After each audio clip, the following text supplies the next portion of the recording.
Okay, while waiting for the slide, thank you for the audience, ladies and gentlemen, to attend this international scientific meeting. And the title that I want to share with you all now is about the COVID experience and the intra-action review, which is very important for us toward the health security and sustainable health resilience by learning from the COVID pandemic. Next slide, please. Yeah. So, from this slide, as we know that the world has experienced COVID pandemic that has a devastating impact on health, societies, and economic, as mentioned by Minister of Health.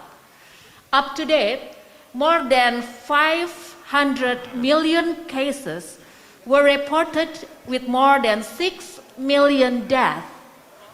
So the pandemic is not over yet.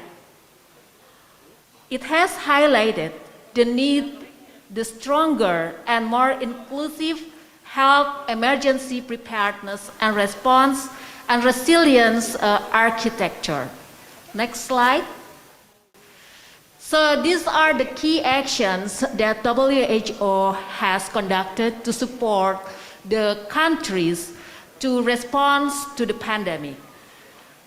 During the first event of the pandemic, at the Wuhan outbreak, WHO has shared the information through the disease outbreak news that can be accessed publicly, and also it is already disseminate the information through the IHR National Focal Point Network.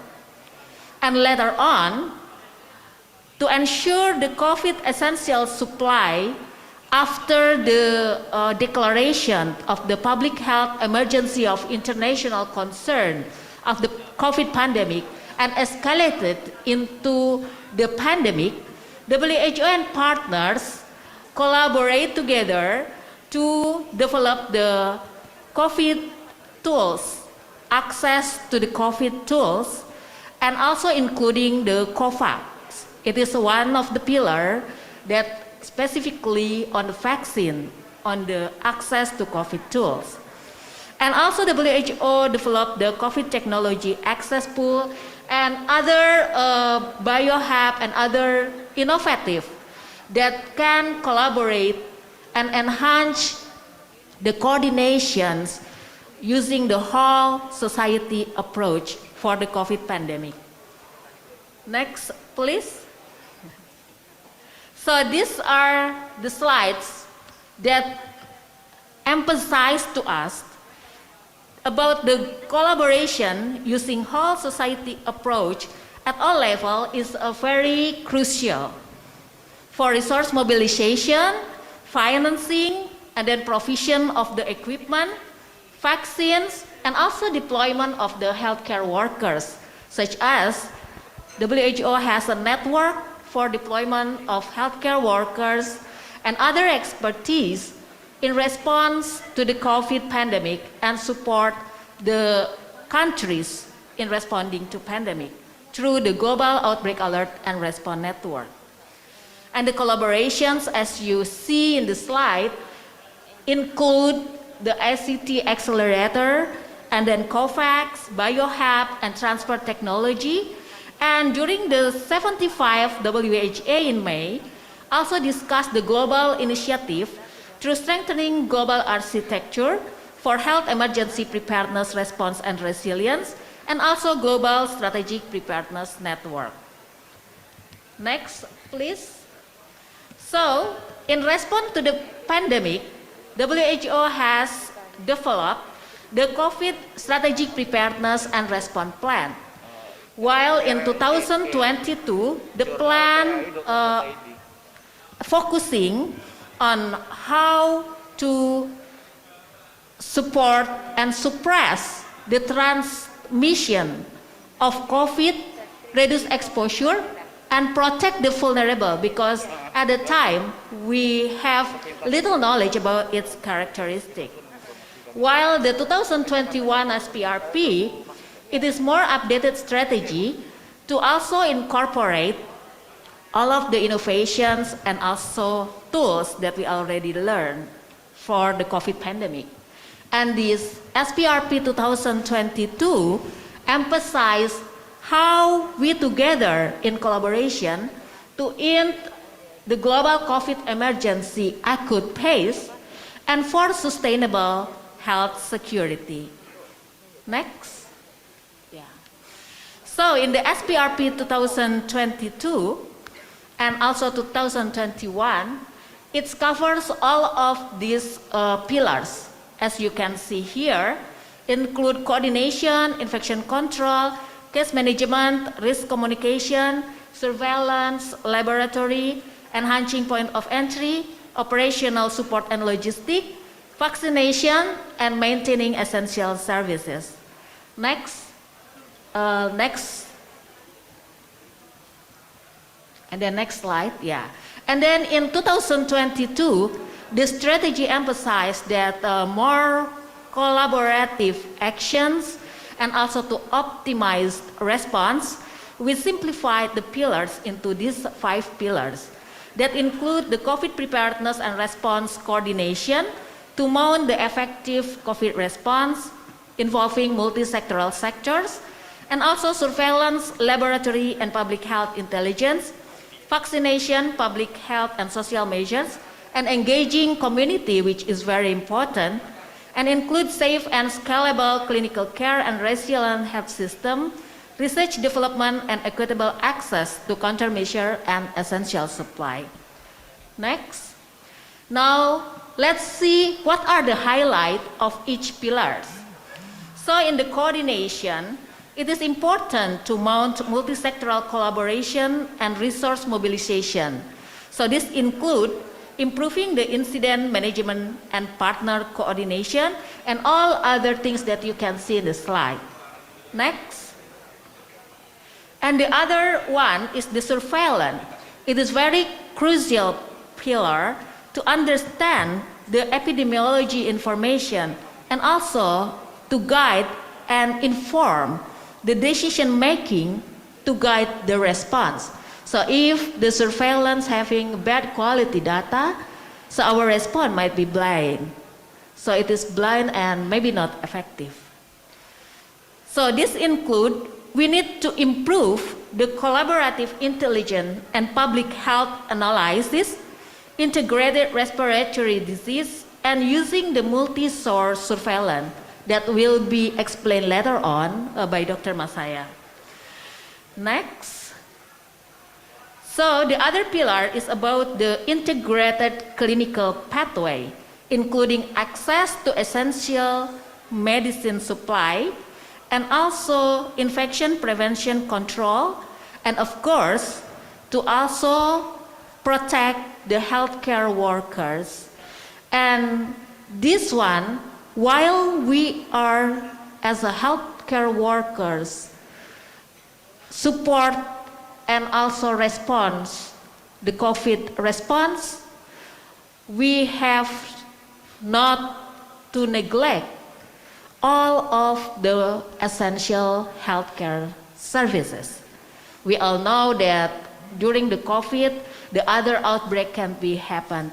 So therefore, the essential services for health should be maintained. This include the provision of routine immunization and then routine health services for mother and child health, and also surveillance for other diseases, including response at the disaster. Next, please. And this is the highlight of the research development priorities in COVID. This includes vaccine development, drug and public health social action, and its impact, and also the clinical trial. Next.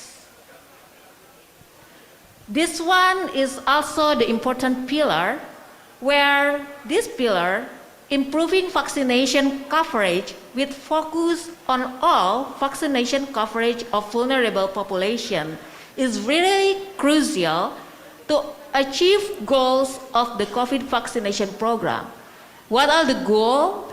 It is to minimize death, of course, and to minimize the severe disease that can burden the health facility and reducing the impact on health system, followed by, of course, by mentioned by the Minister of Health, to resume the full economic activity and reducing future risk, including the risk of the new variant. Next. Sorry, Next Dr. slide, Endang, please.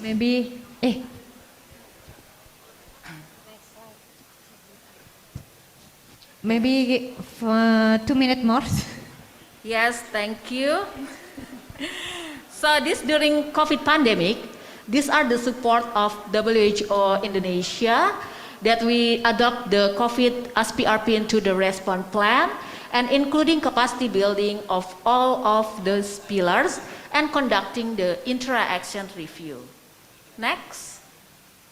So the interaction review is part of IHR monitoring framework, and the other monitoring framework is outlined in the slide.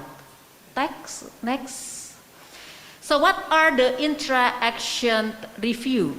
So it is recommended by the emergency committee to conduct the interaction review at the national and subnational level.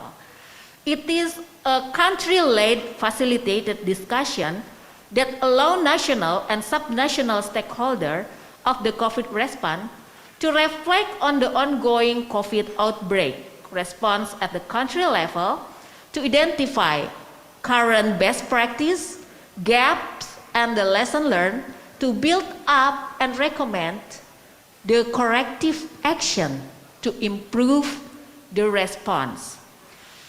So it is not a judge and evaluation of the personal or the team performance, but it is a collective actions and safe environment with a systematic strategic tools and systematic route that we can use to inform how we can improve the COVID response. Next. So these are the IR principle that it should be participative of all the responders, and it should be conducted in the open and honest spirit, and it is also analysis of system and the process and oriented toward the identification of solution. Next slide. So these are the process of the IHR and also intra-action review planning that is recommended by the committee of the IHR committee and emergency committee. This include the establishment of coordination team, and then there is a meeting, and then we also agree on the scope, whether it is national and subnational, and covering which pillars. And also we need a management team that can be trained and facilitate all of the process during the intra-action review, and the team also conducted the desk review.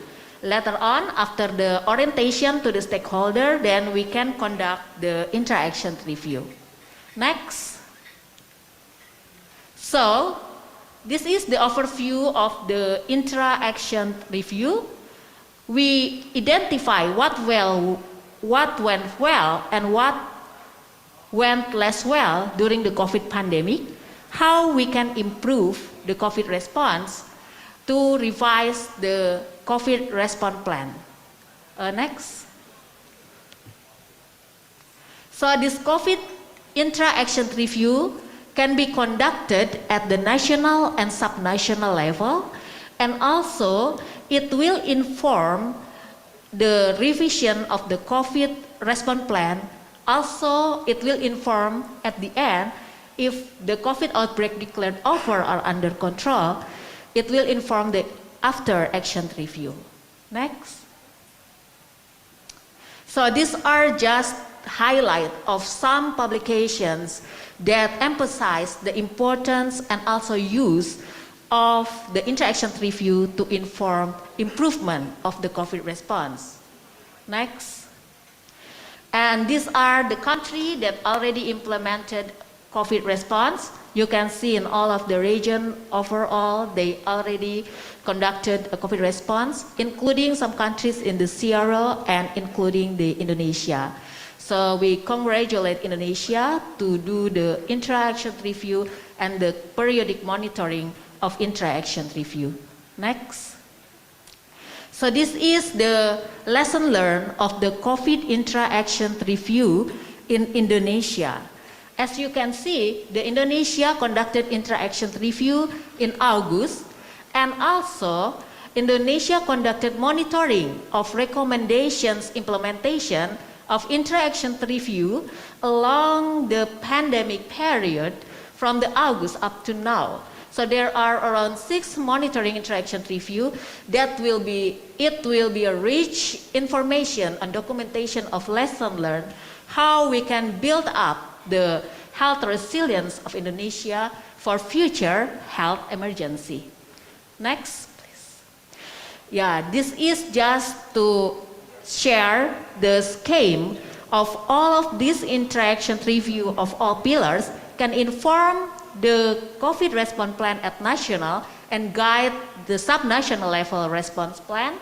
And the interaction review Indonesia recommendation include how to monitor the implementation, the interaction review, and also to perform the regular coordination through the incident management system and monitoring the indicators in the response plan.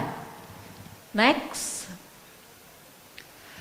This is the highlight of recommendations of the Indonesia interaction plan and interaction review that you can see in the slide. Next. And the key lesson learned of the interaction review in Indonesia include that interaction review already informed the revisions of the COVID response plan. So, based on the findings and recommendation, we improve the COVID strategy, the COVID response strategy, and document it into the COVID response plan. And we have also COVID task force, which is the ad hoc task force for the COVID response that involving multi-sector. And we conducted the interaction review and the periodic interaction review. And also, as mentioned by the Minister of Health, that we already have the Peduli Lindungi as part of the surveillance and monitoring of the COVID in the community. And the Indonesia also has the situation dashboard and for calibration of the PHSM indicators. And also, during the COVID pandemic, we enhanced the surveillance through the case reporting, like NAR and Silacak for contact tracing reporting, and adoption development of various guidelines of WHO that is applicable to local context. And Indonesia also conducted various trainings for surveillance, case management, infection control, and risk communication. Next. So this is a last slide. I want to emphasize that the preparedness and response is a cycle.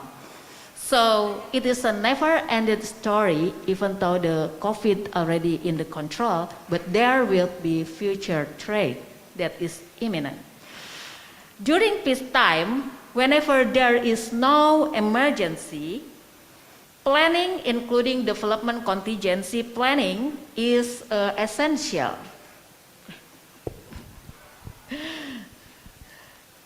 Here, and then followed by organizing and resource allocation to ensure that we have resources, budget, financing, stockpiling, and human resource and supply, whether we already have all that.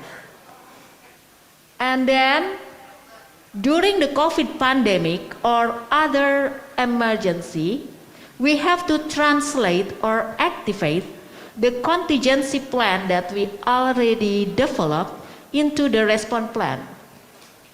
Now we can ask ourselves, do in our region have this contingency plan?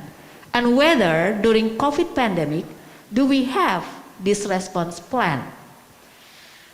Because this response plan is very crucial in the response that mount all of the resource allocation, role and responsibility of the multi-sectors, various stakeholders, and guide the response, and all of the responder will have the same perception and the same achievement and goal during the response.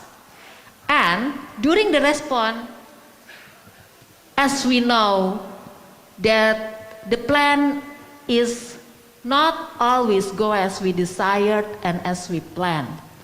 So there will be some tweak or there will be some challenges during implementation of plan. Therefore, we need to do the intra-action review. Now, we can use this systematic approach of intra-action review, which is also a safe platform to really honestly among stakeholders involved in the response to identify the strengths and gaps and also improve and formulate the recommendation for the response. And after the outbreak or emergency, or maybe in this case COVID response under control, we can use after action review to inform the contingency planning improvement. And during the peace time where there is no emergency occur, we need to do the training, equipping, and also periodically testing our contingency planning through the simulations exercise. It can be drills, it can be tabletop exercise, or maybe field simulation that such as conducted by Indonesia in 2017, just before the COVID pandemic. And then later on, after we conducted the simulation exercise, we can use the recommendation from the exercise to inform the implementing corrective action and improve the contingency plan. So hopefully, through this diagram, we all realize that for sustainable health resilience, it needs whole society approach and continuous effort for preparedness and response. Investing in preparedness is really crucial in order to avoid more cost and more impact on health and non-health sector. So I thank you for your attention and the time that allocated to me. Thank you very much, and back to the moderator. Ya,